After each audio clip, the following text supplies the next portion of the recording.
Vamos para mais um Papo Cabeça. Hoje eu estou aqui com a nutricionista Gleise Rocha. A gente vai bater um papo, navegar por vários temas, como emagrecimento, hipertrofia, ganho de massa, nutrição. Tudo bem, Gleise? Seja bem-vinda. Tudo bem, boa tarde. Obrigada por estar aqui nesse momento e poder compartilhar um pouco do meu conhecimento da parte de nutrição. Então, será bem produtivo hoje.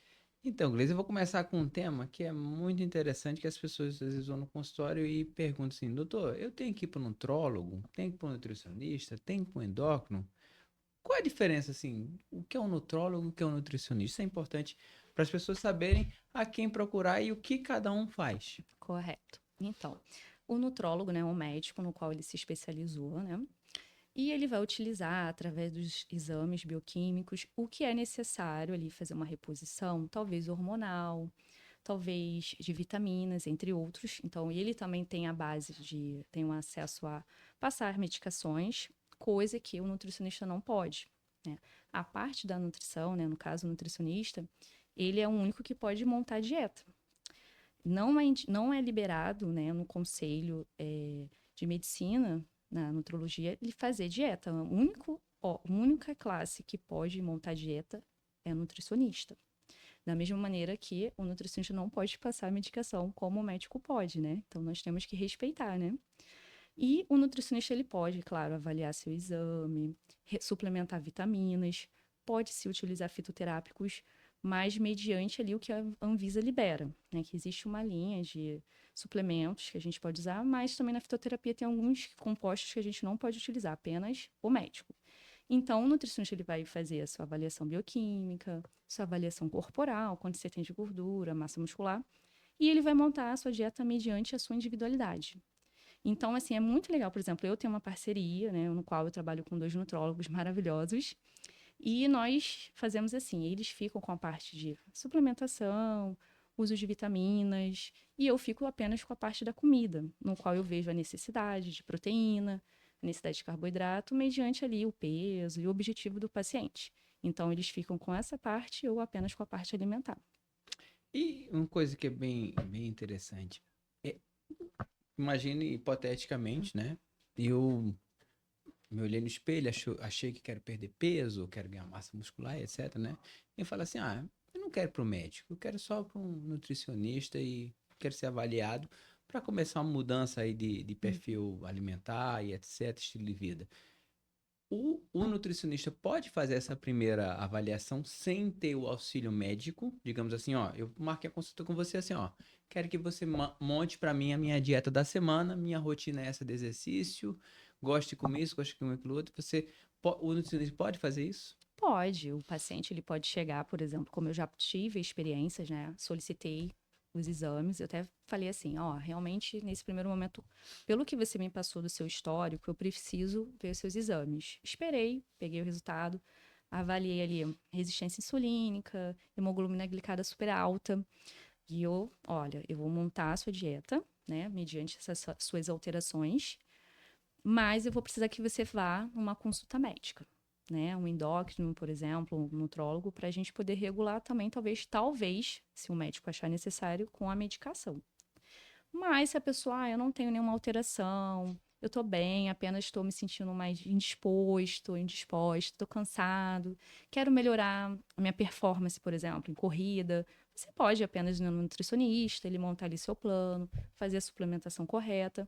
E uma coisa que eu prezo muito, né, isso no meu dia a dia, no meu trabalho, respeitando sempre a individualidade e o que é importante para cada pessoa. Porque cada pessoa é um universo, né? Eu, por exemplo, eu sou uma pessoa que se tirar alguns alimentos eu fico muito chateada. Como tem pessoas que são assim, né? A gente tem uma ideia assim, vou no nutricionista, ele vai tirar o meu pão, o meu arroz. Não, isso é muito individual. Então, eu tento sempre prezar pela individualidade, de manter. E aquilo, analiso todo o contexto do paciente. E se for necessário ali, eu vou indicar ele e ir ao médico. Mas se não tiver nenhuma alteração, ele pode manter acompanhamento junto comigo, tranquilo, sem o médico. Mas é aquilo, né? Geralmente, o paciente ele já vem do médico. Né? Hoje em dia eu vejo que é uma coisa que cresceu muito, né? A medicina está assim, indicando muito a nutrição, né? Aumentou-se essa questão da indicação, a gente vê que a longevidade, né, tá muito na medicina, eu acho isso muito legal, né? Eu acho que é uma equipe. Eu não acho que funciona só um, eu acho que um pouco de cada um faz esse projeto, esse objetivo chegar de uma maneira mais saudável e leve para o paciente. E isso é bem legal, como ela comentou, essa multidisciplinaridade, né? Que nós somos o que comemos, né? Então, se nós não tivermos esse link entre a doença, né? O que causou a doença e melhorar o que está Hum, entrando no seu corpo, né? Às vezes você não consegue combater o mal, né? E você viu que ela deu uma dica super importante, né? No momento que o nutricionista ele identifica que você tem uma patologia, tem uma hum. doença, né? Você tem que procurar um médico, né? Você tem que tratar aquela doença, mas tudo aquilo vai ser auxiliado, né? Pelo seu plano, né? Você até falou uma coisa interessante que a gente tem mania de falar assim, minha dieta, né? E dieta às vezes remete a uma coisa negativa, né? Um corte, né? Restritiva, Restritiva, né? sofrimento. Então o termo certo é falar plano alimentar. Plano alimentar individualizado, né? Porque hoje em dia, infelizmente, né, as redes elas são muito boas. Eu acho que a gente temos que olhar assim como um todo. Tem muitas informações positivas e infelizmente tem muitas informações negativas, né? E tem pessoas que, não sei se talvez por uma dificuldade de acesso, né? Ou uma falta de conhecimento, né? Buscam dietas prontas. Eu já vi casos, tem dieta do sono. Não sei se o doutor já ouviu falar Não, o isso. que é? Então fala pra gente o que é que você é curiosidade. Você É, nunca ouviu mas ela. são coisas que as pessoas inventam, né? Com objetivos de emagrecer de uma maneira que não é saudável, né? O paciente, ele praticamente dorme. Ele fica à base de medicamentos como o Zolpidem, o Rivotril, para emagrecer. Ah, então Isso tem na internet. evita que ele coma induzindo sono. Sim, então, assim, tem um N de dietas, e dieta da lua, dieta... Ah, é a dieta qualquer coisa que as pessoas inventam, dieta só da proteína, só daquilo. Eu acho que isso fica muito, assim, muito vago, né? Eu não entender o que funciona para mim. Então, infelizmente, muitas pessoas buscam e o resultado não é legal, né? Porque ela até pode emagrecer, né? Se você faz um déficit calórico, né? É aquilo, déficit calórico, você comer menos, né, do que você gasta, você vai emagrecer. Mas será que você vai conseguir manter isso? Isso vai ter uma constância? Ou vai ser aquela situação, eu emagreci, meses depois tem um reganho. Não aprendeu a comer, por exemplo. É, eu acho que o mais difícil é o que você comentou, né? A gente aprender a comer. Eu sou uma pessoa que naveguei em várias dietas, muito restritivas, dieta rica em proteína, rica em gordura. E no final das contas a gente vê que o equilíbrio é o que funciona melhor, né? Existe alguma diferença entre o indivíduo? O indivíduo assim que a gente vê algumas coisas novas, né? Aquele até o teste genético da dieta, né? Ah, você engorda se comer proteína, mas você não engorda comendo gordura, enfim. Isso já tem alguma evidência científica? Como é que tem se feito isso? Tem muitos estudos, né, falando, mas nada conclusivo, né? Como a saúde é aquilo. São estudos e daquele final, nada conclusivo em evidência realmente ali. Mas tem sim, falando sobre você fazer aquele mapeamento genético e observar que, vamos trabalhar com tais alimentos para melhorar esse gene. Uhum. Né? Eu acredito sim na questão da genética, sim, para algumas questões, como, por exemplo, sobrepeso e obesidade. Eu acredito sim que a pessoa pode ter vários, não só um, e ela despertar. Mas eu acredito mais na questão, na minha visão, tá? Que a pessoa, ela seguindo aquilo que funciona para ela, buscando comer uma variações de vitaminas, nutrientes, frutas, legumes, tendo uma qualidade de sono, tendo um exercício, todos esses compostos aí, que um pouquinho de cada coisa, se for necessário, em terapia, o tratamento com o médico, né? Uma equipe, né? Isso eu Uhum. prezo muito, eu gosto de trabalhar em equipe. Ela consegue ter resultado. Do que, às vezes, eu só pensar assim na minha genética. Eu acho que eu só pensando na minha genética, eu posso só pensar na minha genética e ter um problema emocional. E eu esquecer de tratar o meu problema emocional. Então, eu acho que existe todo um contexto. E nesse contexto tudo de dieta, né? Uma coisa que incomoda muito, né? De plano alimentar, né? Você começa a fazer um plano alimentar e quando você faz essa reeducação, né? A tendência, como você falou, você perde peso e etc, né? Mas aquele famoso efeito platô, né? todo mundo tem medo disso, nem todo mundo já passou. Na verdade, você vem aquela curva caindo, caindo, caindo, parece que para, né? E na verdade é o teu corpo falando assim, ó, será que tá acontecendo alguma coisa errada, né? Vamos dar uma segurada nisso, né? E é verdade que às vezes é melhor dar mais comida nesse momento, dar energia que parece que o corpo, vamos botar o carro pra. Vamos botar gasolina nesse carro que parece que ele vai melhorar esse metabolismo. Isso é real? Então, efeito platô, né? O que tem que ser observado? Geralmente, quando meu paciente já está há algum tempo no tratamento, comigo, com médicos, enfim, a gente avalia, o paciente está questionando que parou a perda de gordura, também não está ganhando massa, estagnou. Geralmente, esse paciente voltou a comer sem o controle mais vezes. Geralmente, ele parou de pesar. Geralmente, ele começou a ter mais beliscadas, até porque para eu aumentar o meu peso, eu não preciso comer um grande volume. Eu posso comer aumento de cada dia 100 calorias, isso vai influenciar no mês. Então, geralmente, a gente observa que o paciente começou a não pesar comida, reduziu a frequência do consumo de frutas, está bebendo pouca água, sono. Restrição de sono é um dos fatores piores. Assim, um sono desregulado e o intestino são um dos piores, né? Então, geralmente acontece isso, né? Aí a gente tenta, vamos então, novamente, organizar isso, descobrir a causa. É o que eu falo, entregar uma dieta não é solução, não é. Eu tô falando assim, porque pela prática que eu tenho, ao longo dos anos, eu fui vendo que não adiantava só dar um papel pro meu paciente, toma, resolve. Porque não é isso. Nós juntos, né, temos que entender o que te prejudica, talvez, o que tá, talvez esteja sabotando de você atingir seu objetivo. Mas, pensando em efeito platô, fazer a análise ali de como que está, né, essa rotina alimentar, se o treino está em dia, se realmente não tem uma disfunção hormonal que pode, né, acontecer, né, uma baixa. Por exemplo, mulher na menopausa muda totalmente o universo dela, né? Então, a gente tenta sempre avaliar um contexto todo para entender. É um efeito platô ou é realmente o meu paciente voltou a comer igual antes e ele não está percebendo? É o famoso. A gente teve aqui um podcast com o endócrino, né? E ela falou assim: ó, o pior tipo. Um pior não, não vou falar pior não, mas o mais difícil de tratar é o beliscador. Que o beliscador ele não quantifica o quanto está comendo, ele passa o dia, come duas uvas, metade de uma maçã, e quando vê a quantidade de caloria que comeu no dia todo é imensa, né? E acaba botando a culpa Sim. no plano alimentar, né? É, geralmente. É porque, assim, a nossa mente, ela tem uma.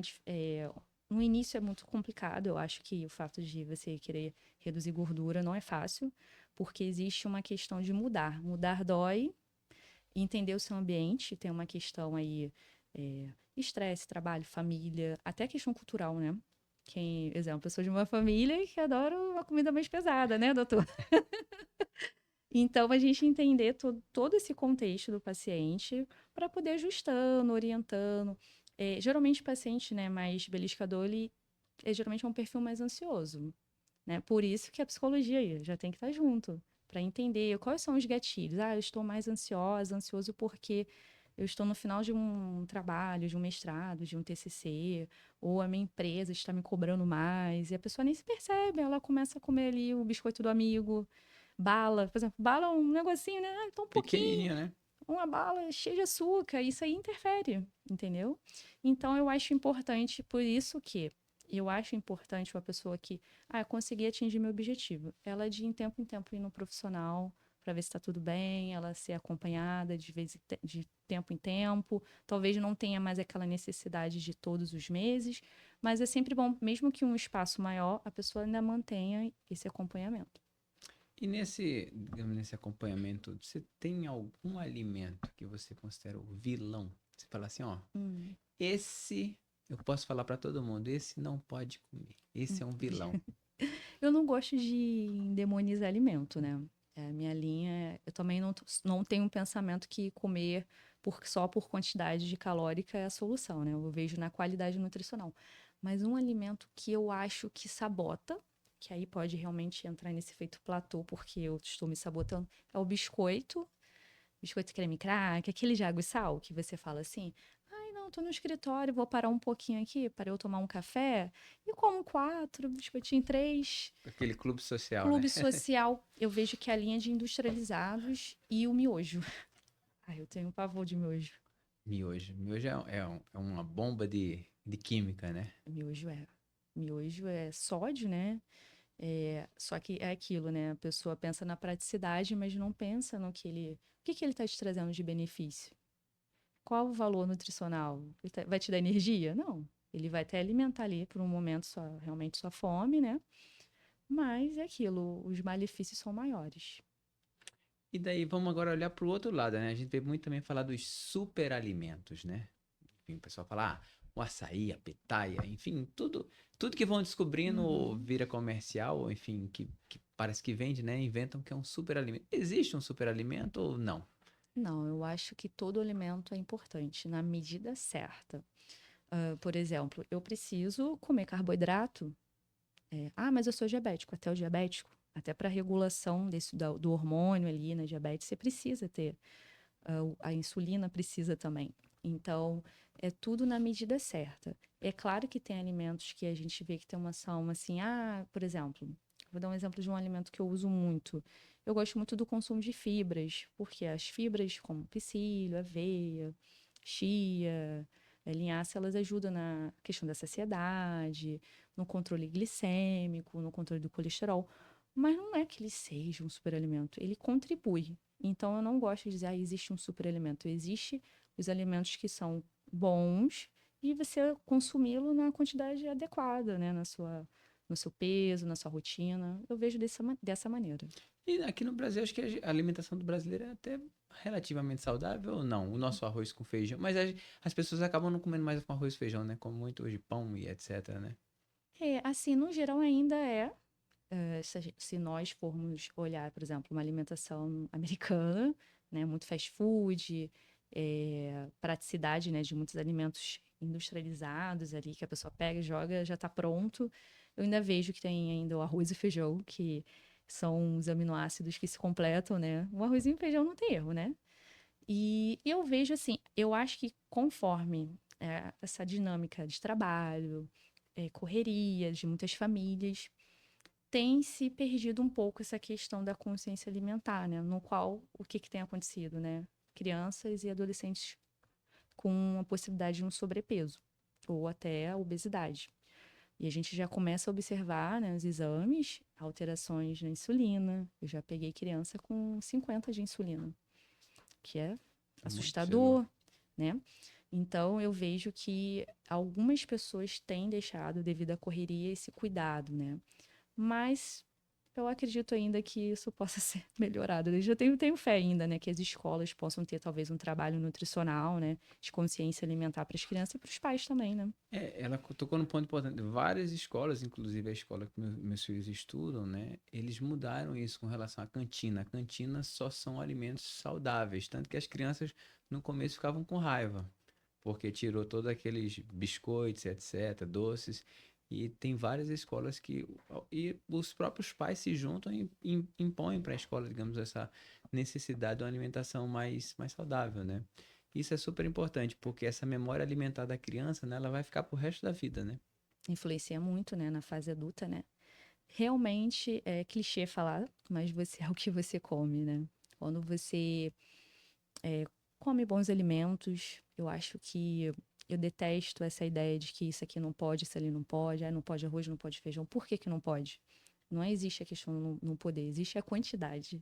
Quando a pessoa entender isso, ela vai conseguir seguir uma vida saudável e tranquila, que ela pode comer. Só que tudo é a quantidade.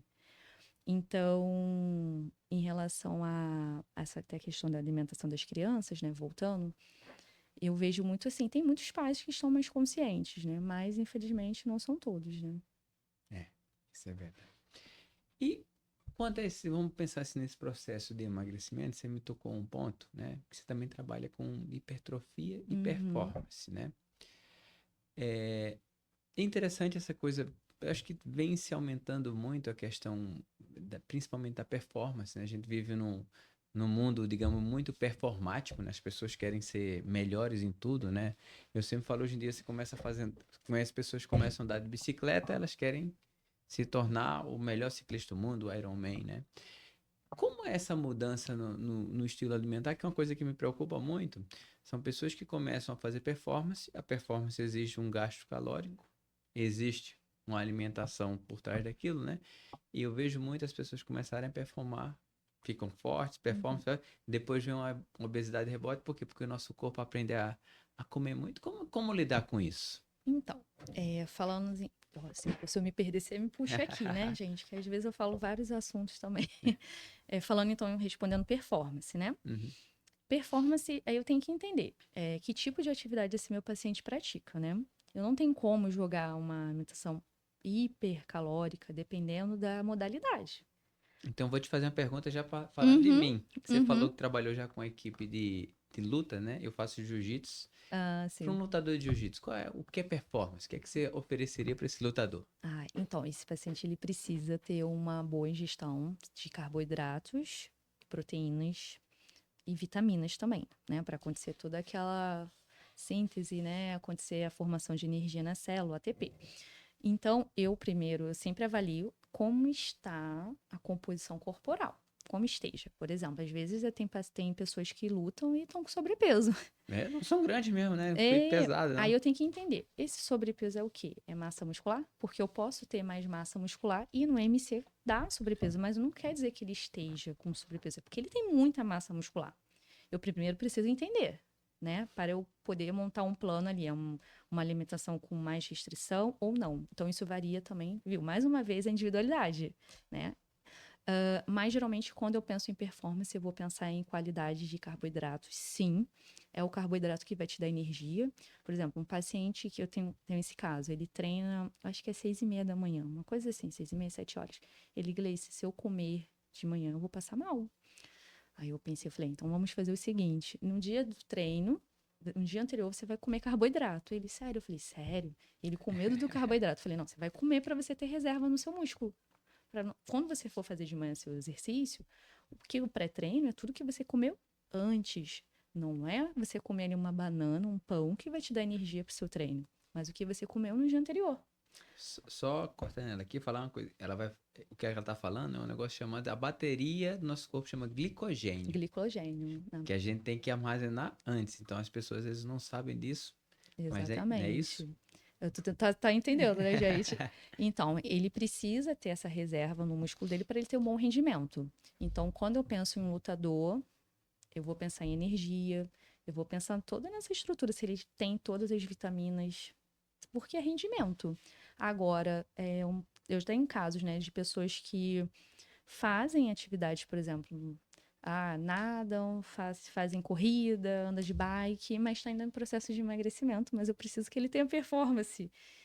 Aí que tá a individualidade. Eu vou tentando ali controlar aquela ingestão, né? Não deixa de ser uma dieta hipocalórica, mas eu não faço de uma maneira muito agressiva, para que ele não tenha uma queda muito brusca ali no rendimento. Até porque a motivação dele, tudo vem do treino.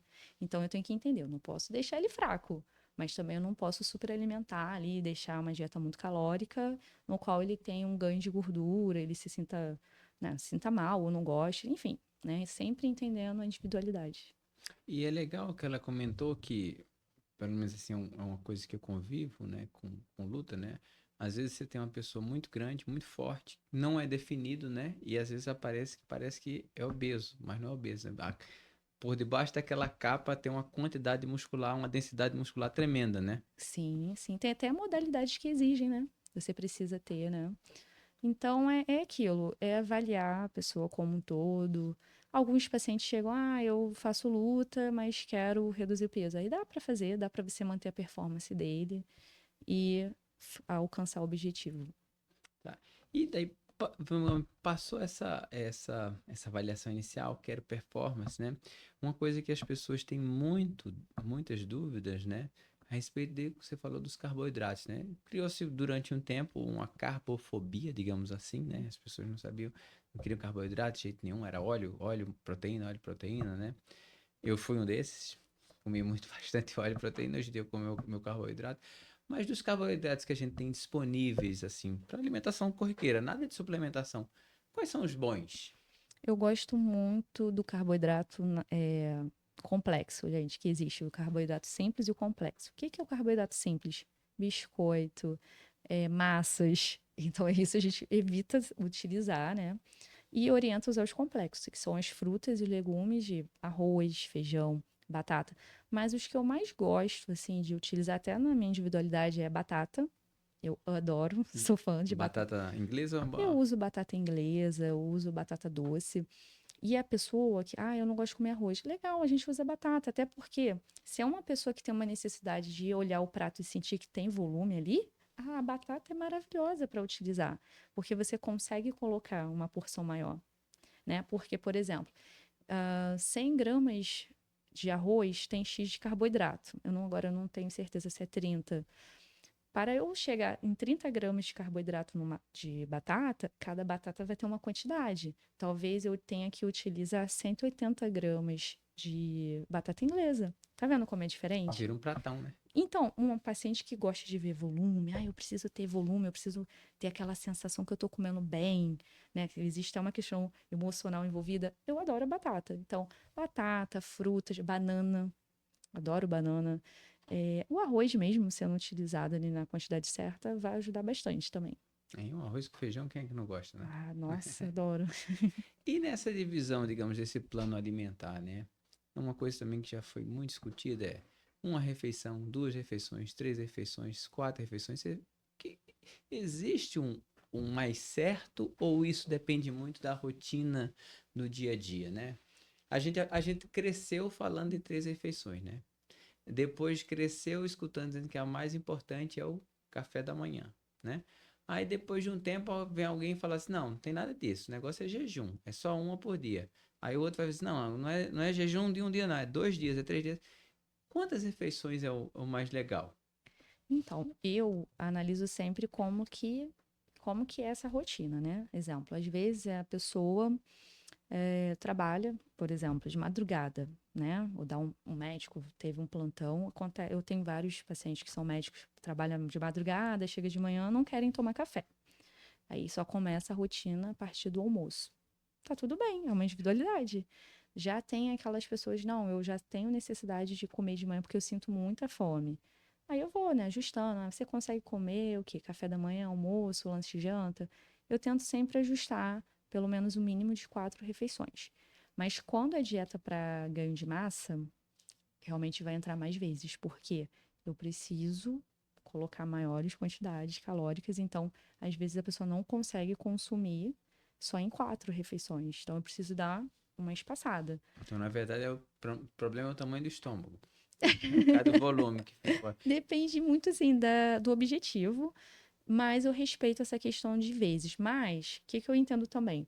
Quanto menos é pior, né? Se você coloca menos combustível no seu carro, ele vai continuar andando do jeito ideal? Ou quando tá no final, né? O carro, quando ele tá lá no final ali, que a gasolina esteja acabando, como que ele fica? Ele não fica mais lento? Sim.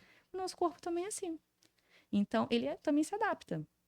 Tem gente que se adapta, mas eu gosto de ter um espaço.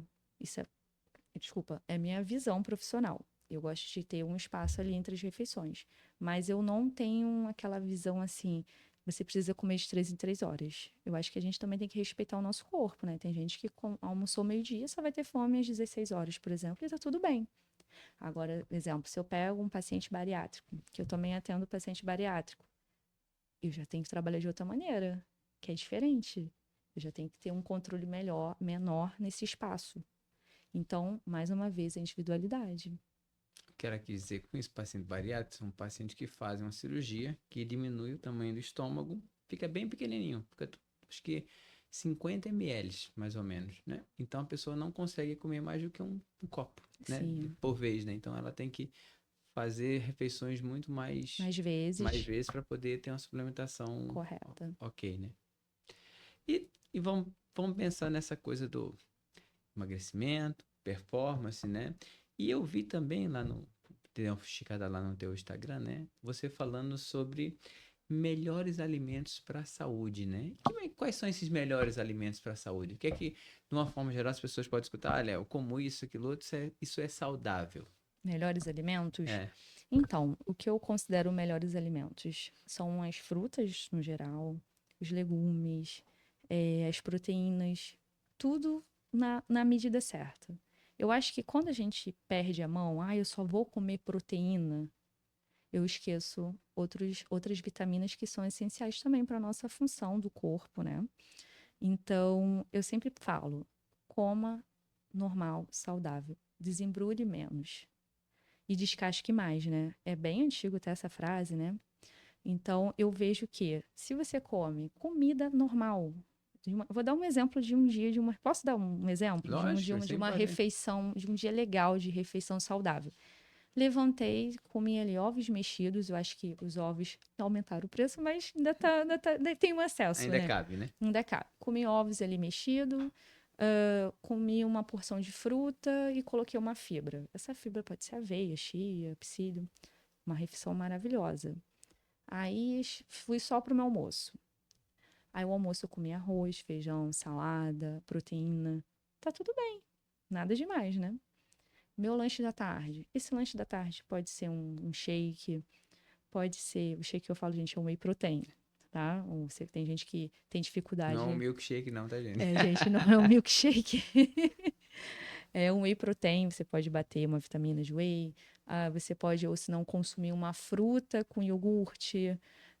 Ou se não, Gleice, eu sinto mais fome porque depois eu vou treinar. Vou dar um exemplo aqui. Então, você pode comer ali uma fonte de carboidrato, sei lá, um pão integral com queijo, um queijo Minas, ou uma pasta de frango, ou os ovos. É uma opção bem legal de lanche.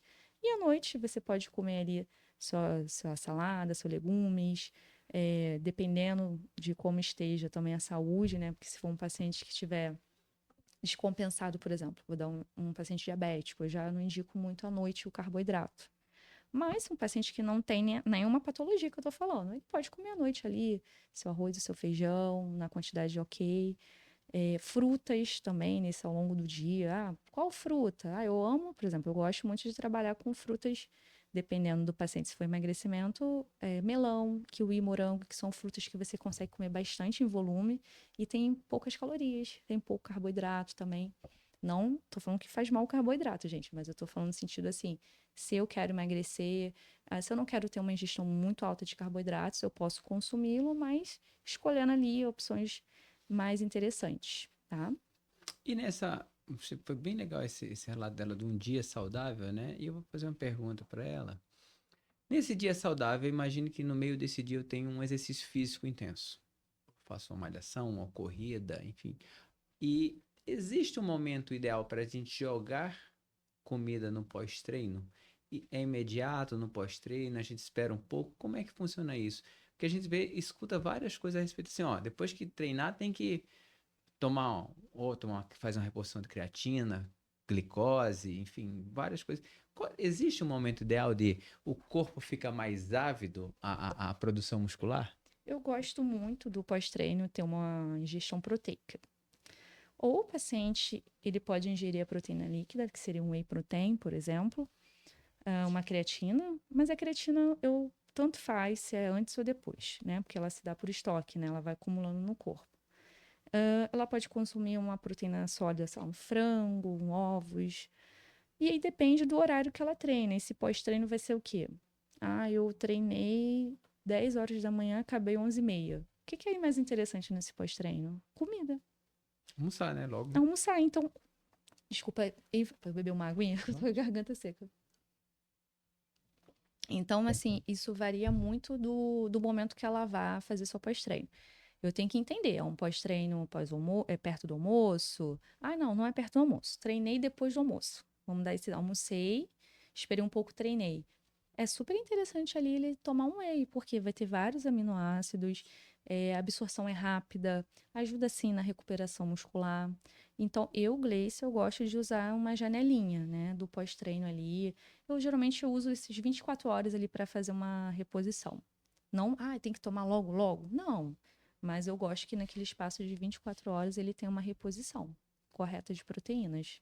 E tem alguma coisa, isso é mito? Rapaz, treinei, vou ficar agora umas 2, 3 horas sem comer nada, porque daí meu corpo vai entender que ele tem que queimar essa gordura que eu tenho. Isso existe? Isso é mito? Eu não acredito nisso, não.